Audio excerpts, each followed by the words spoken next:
Hola a todos.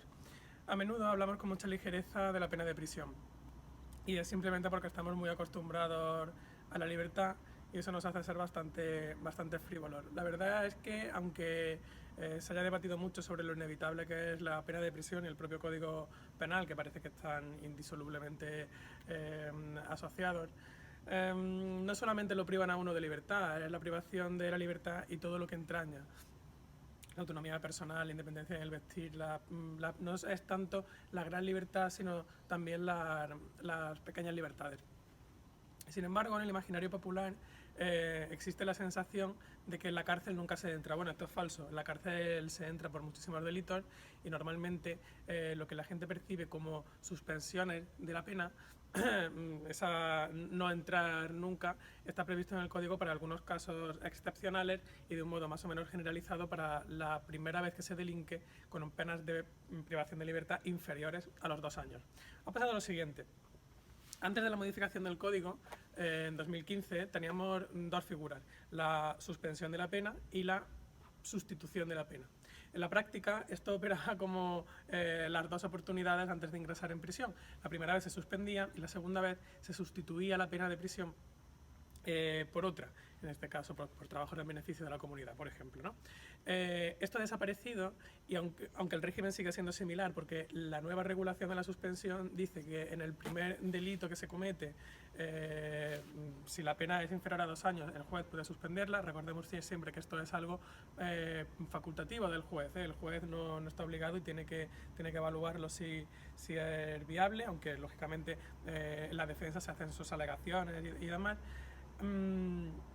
Y si hay otro nuevo delito, lo que ha cambiado el régimen, sin llamarlo sustitución, es que se puede suspender esa pena pese a ser un segundo delito posterior.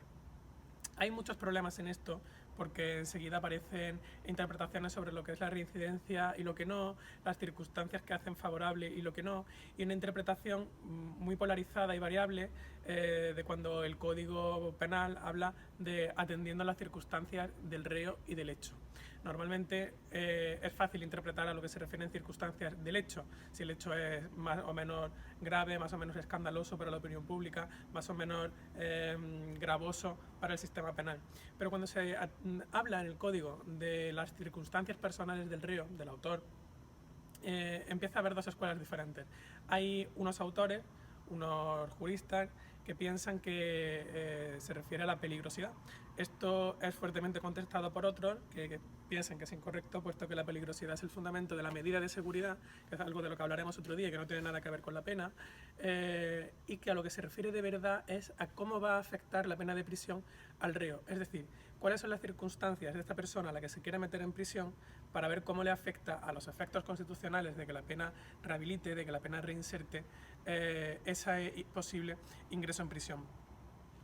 A lo que nos interesa, que es cómo se conecta esta regulación teórica con la práctica, es recordar a nuestros clientes o cualquier persona que pueda estar dentro de un procedimiento penal que estas suspensiones no tienen por qué ser automáticas. La suspensión suele ser una batalla que se produce después de que se haya impuesto la pena, y aunque se puede solicitar la suspensión desde el mismo momento de la calificación en el procedimiento penal, la especialización penal y la defensa no terminan con la sentencia, sino que tanto en la fase de ejecución como en la fase previa de instrucción hay que tener una buena defensa penal que garantice la menor merma de derechos, incluso cuando uno es condenado, lo que permite además estrategias procesales más complejas y más garantistas de derechos para nuestros clientes.